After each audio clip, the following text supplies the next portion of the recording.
ध्यान दें, आज गंगा मैया के किनारे शुक्र ताल पर बैठे हुए परम ज्ञानी श्री सुखदेव जी महाराज कथा सर्व कराते बोले, हे राजन परीक्षित, काम क्रोध बद हिंसा का दमन करते हुए सांसारिक मोह माया जाल को छोड़ते मेरी वाणी की तरफ ध्यान रखना। संसार में जो भी वस्तु दिखाई दे रही है वो सब नाशवान है, उसे एक दिन मिटना है, और जब मिटना ही है तो घमंड के स्वाद का करना। श्री सुखदेव जी महाराज समझाते, राजन परीक्षित, आज तक मैंने तुम्हारे सामने पर बताया सूर्य वंश का वृत्तांत, और आज मैं तुम्हारे सामने पर बताने के लिए जा रहा हूं ये चंद्रवंश कहां से उत्पन्न हुआ। ये चंद्रवंश जो है बड़ा ही पवित्र और पावन वंश है। इसी वंश में आगे चल करके भगवान कृष्ण का अवतार हुआ।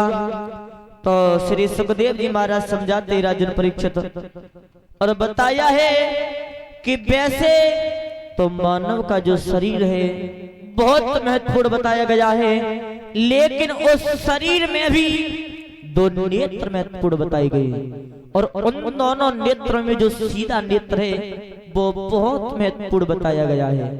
और ब्रह्मा जी के सीधे नेत्र से अत्रि मुनि का जन्म हुआ।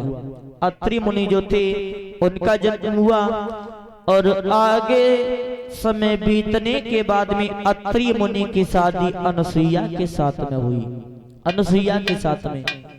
और जब अत्रि मुनि की शादी अनुसुईया मैया के साथ में हुई तो ध्यान रखना श्रोता बंधु, अनुसुईया मैया जो थी बड़े ही पतिव्रता स्त्री थी, पति की सेवा करती थी, पति के चरणों में ध्यान रखती थी अनुसुईया।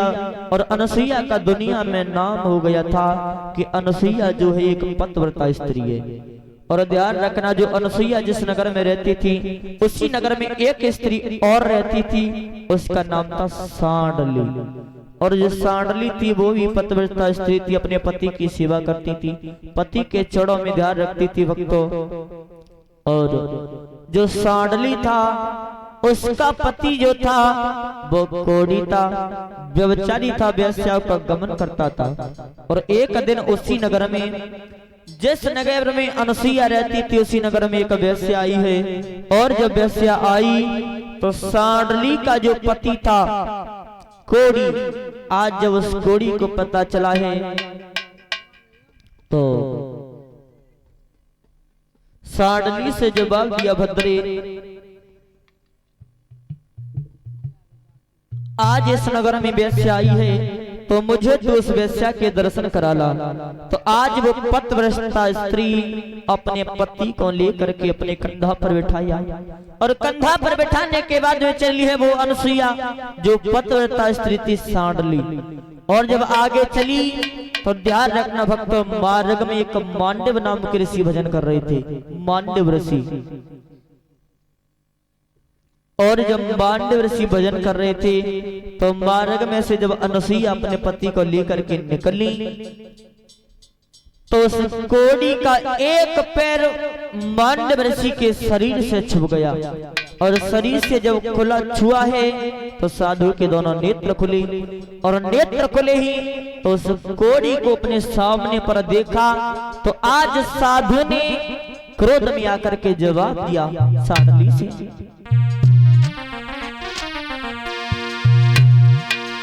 कि संत गए ऋषियाए कहीं खिसियाई गिरा फरम आई। और जब निकल के आए भानु रे तेरे पति की मौत हुए जाई।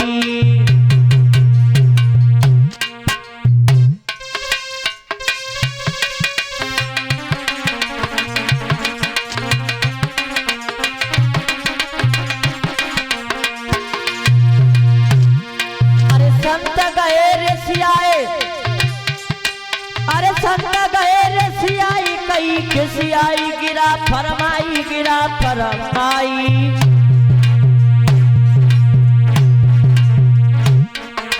जब निकल के आए हैं भानु रे तेरे पति की मौत हुए जाई।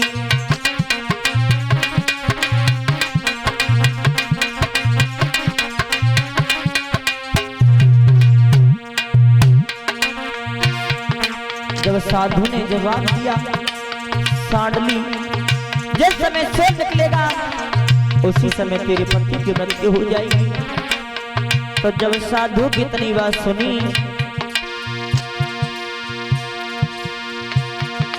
अरे सुनी संत की बात, अरे सुनी संत की बात, लगी मन घात बड़ी दुखियानी, बड़ी दुखियानी। जब गद गद करे गौ कंठने छो जाई गौ द्रग पानी।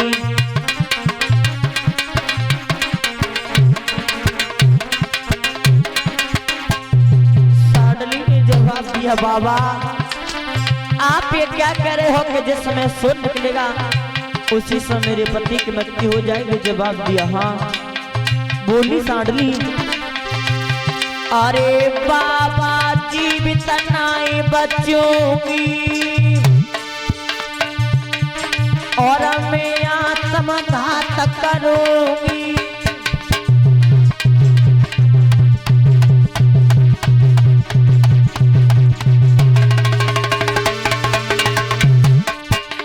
अरे मैं आत्मघात करूंगी और बाबा खाई के जहर मरूंगी।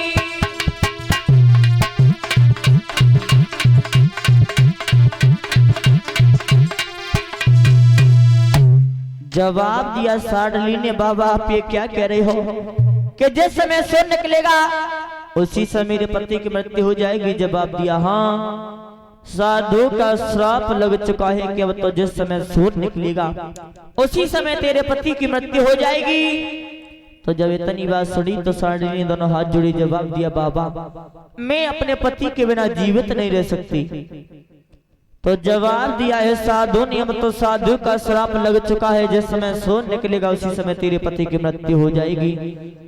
तो आज जब इतनी बात सुनी तो सांडली ने जवाब दिया, बाबा जिस समय सूर्य निकलेगा उसी समय मेरे पति की मृत्यु होगी, तो मैं सूर्य को ही नहीं निकलने दूंगी जिससे मेरे पति की मृत्यु हो जाए। तो आज वो पतिव्रता स्त्री अपने योग का साध करके बैठ गई आसन लगा करके, और जब बैठी उसने भजन किया तो सूर्य नहीं निकला। भक्तों एक दिन बीता, सूर्य नहीं निकला। दूसरा दिन जब व्यतीत हुआ लेकिन फिर भी भक्तों सूर्य नहीं निकला। इसी तरीका से आज 1 महीना व्यतीत हो गया लेकिन सूर्य नहीं निकले।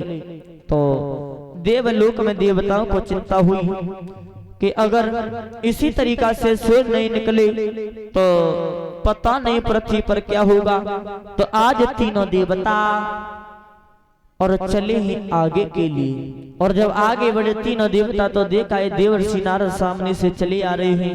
देवर्षि नारद को रोक करके जवाब दिया, देवर्षि नारद आप तो मृत्यु लोक में भी भ्रमण करते रहते हो, आपको तो पता ही होगा कि सूर्य को किसने छुपाया है। तो देवर्षि नारद ने जवाब दिया है, देवताओं अगर आप पूछना चाहते हो कि सूर्य को किसने छुपाया है तो मैं तो बता रहा हूँ, इस दुनिया में केवल एक स्त्री ऐसी है जो सूर्य को छुपा सकती है, और वो कौन है मैं तो बता रहा हूँ। ध्यान देकर के सुनना। बोले देवर्षि नारद,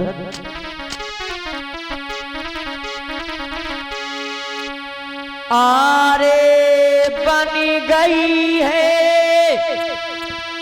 धर्म की कोइया,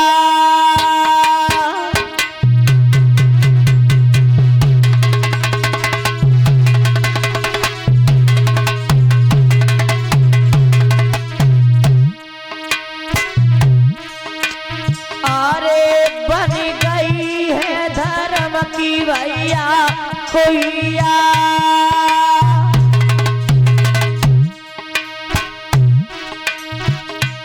और जो है आती मुनि की दुहिया,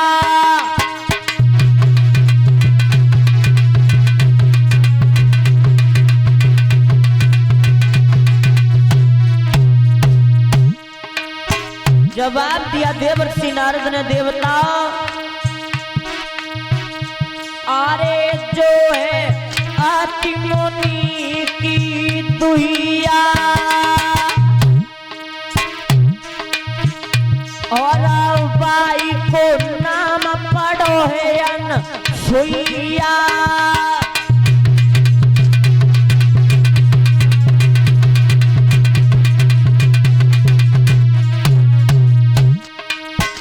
जवाब दिया देवर्षि नारद ने, देवताओं चले जाओ। अत्रि मुनि की जो पत्नी है अनसुईया,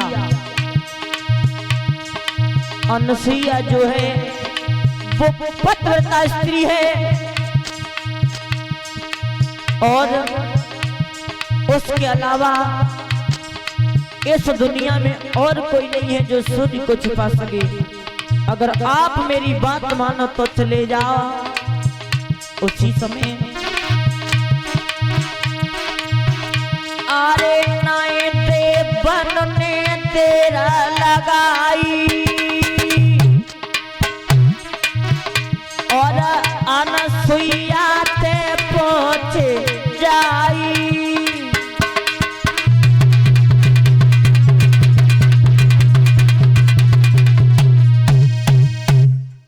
आज तीनों देवता देवर्षि नारद की बात सुनने के बाद में चले ही अनसुईया के द्वारे पर। और जब अनसुईया के द्वारे पर तीनों देवता पहुंचे तो तीनों देवताओं ने हाथ जोड़े जवाब दिया, मैया क्या आपने सूर्य को छुपाया है? तो अनसुईया ने जब इतनी बात देवताओं की सुनी तो जवाब दिया, देवताओं भला मैं क्या सूर्य को छुपाऊंगी, मैं भी तो इस दुनिया में रह रही हूँ। जवाब दिया देवताओं ने, मैया अगर आपने सूर्य को नहीं छुपाया तो आपके अलावा इस दुनिया में और कोई नहीं है जो सूर्य को छुपा सके। तो अनसुईया ने जवाब दिया, देवताओं ऐसी बात नहीं है, मेरे ही समान मेरे ही इस नगर में एक स्त्री और है, वो भी पतिव्रता स्त्री है, पति की सेवा करती है, उसका नाम है सांडली। अगर आप देखना चाहते हो कि सूर्य को किसने छुपाया है तो आप मेरे साथ में चलो। तो आज तीनों देवताओं को लेकर के अनसुईया और सांडली जहां पर अपने योग को आसन मार करके योग को साध करके जब बैठी थी उस जगह पर आई और तीनों देवताओं जब सांडली के सामने पर पहुंचे तो अनसुईया ने जवाब दिया, बहन आपने सूर्य को छुपाया है? जवाब दिया हाँ। कि क्यों? कि साधु का श्राप लग चुका है कि जिस समय सूर्य निकलेंगे उसी समय मेरे पति की मृत्यु हो जाएगी। तो अनसुईया ने जवाब दिया, आप सूर्य को निकालो। अगर सूर्य को निकलने से अगर तुम्हारे पति की मृत्यु हो भी जाएगी तो तुम्हारे सामने पर तीनों देवता मौजूद ही वो तुम्हारे पति को जीवित करेंगे। तो जब इतनी बात सांडली ने सुनी तो आसन से आज उठकर के खड़ी हुई और जिस समय सूर्य निकले उसी समय उसके पति की मृत्यु हो गई। और जब मृत्यु हुई है वक्त तो तीनों देवताओं ने अपनी तपस्या के द्वारा उसके पति को जीवित किया है। और जब उसके पति को जीवित किया तो सांडली तो अपने पति को लेकर के चली गई। आज अनसुईया देवताओं के सामने पर खड़ी है तो तीनों देवताओं ने दोनों हाथ जोड़ करके जवाब दिया, मैया आपने हमारा काम बनवाया है तो आप अपने लिए कुछ मांग लीजिए। जब इतनी बात सुनी तो जवाब दिया, देवता भला मैं क्या मांगूंगी? तो देवताओं ने मन विचार किया कि देवता जब जब स्मृति लोक पर आते हैं तब कुछ ना कुछ अवश्य दे करके जाते हैं, आप अपने लिए कुछ मांग लो। तो आज तीनों देवताओं के बार बार कहने पर अनसुईया मैया आज मांग रही हैं किस तरीका से। बोली अनसुईया, आरे तीने लोक के देवा देवता और मेरी राजा सुनी लइयो रे।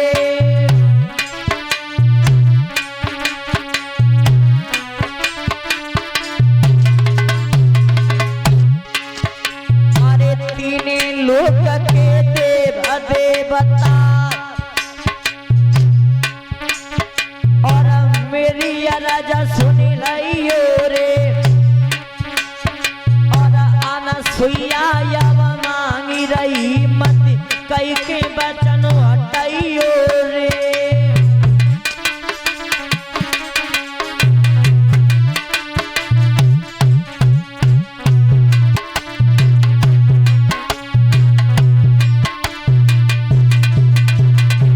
जवाब दिया अनसुईया ने, देवताओं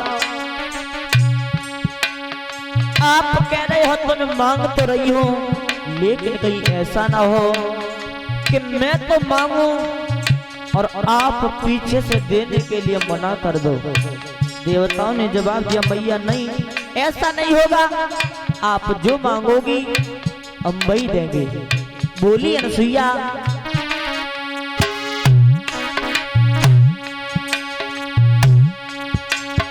अरे अनसुईया अब मांगी रही, मती कई के बचन हटाइयो रे, और तीनों जने तुम बालक बन के, अरे तीनों जने तुम बालक बन के मेरे उदर में आइयो रे।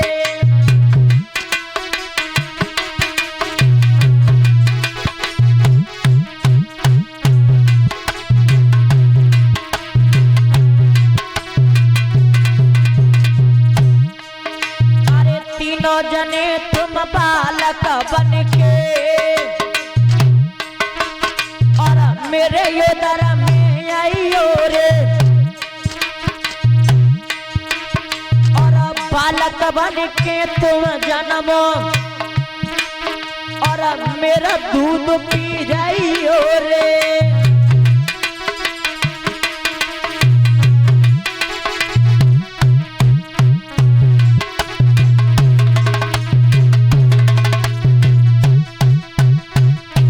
जवाब दिया अनसुईया ने, देवताओं तुम कह रहे हो, मैं मांग रही हूं कि आप तीनों देवता आकर के मेरे उदर से जन्म लो और मेरे दूध को आकर के पियो। जब अनसुईया मैया ने इतना वरदान मांगा तो तीनों देवताओं ने कह दिया, मैया ऐसा ही होगा। तो अनसुईया तो आज वरदान लेकर के अपने महलों में चली आई और देवता अपने देवलोक में चले गए। उसके बाद में अरे कछु दिना को समय भाव जने पति कई संग सजाओ रे, और अनसुईया ने महलन में एक सुंदर बेटा जाओ रे।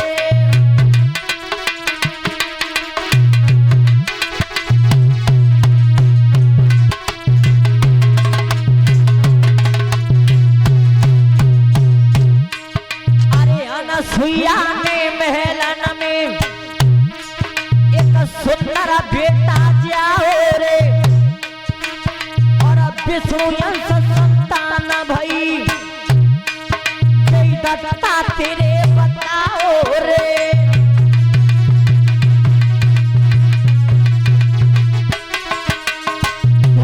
भक्तों, आज अनसुईया मैया के उदर से एक पुत्र पैदा हुआ, विष्णु यंश संतान हुई। उसी बच्चे का नाम रखा दत्तात्रेय। उसके बाद में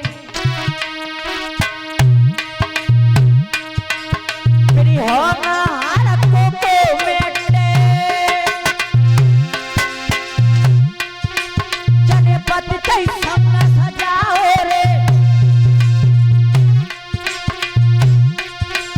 और अनसुईया ने महलाना में अनसुईया ने मेलन में फिर सुंदर बालक जाओ रे।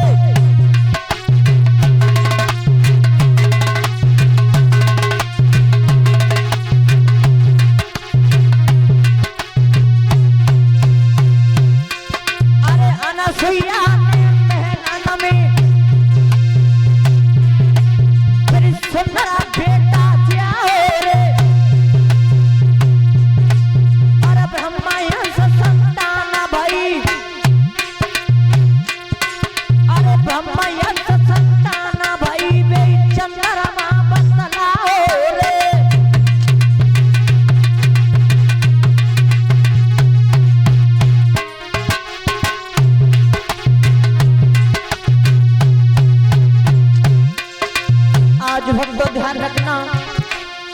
अनुसुईया मैया के उधर से जब दूसरा पुत्र पैदा हुआ, वही ब्रह्मा से संतान हुई, उसी बच्चे का नाम रखा चंद्रमा। उसके बाद में अरे होना रखो तो बेटे, फिर सुंदर बालक जाओ रे, अरे होना रखो तो बेटे, फिर सुंदर बालक जाओ रे, और बोले यंस संतान भाई भाई धोरवा सावन लाओ रे।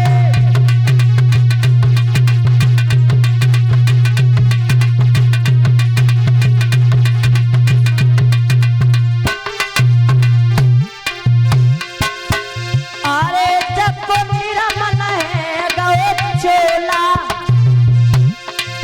और ताई खन उधर पहुंच गए लोला।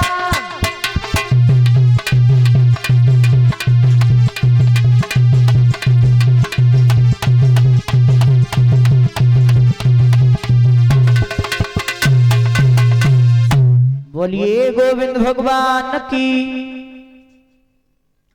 आज ध्यान रखना श्रोता बंधु,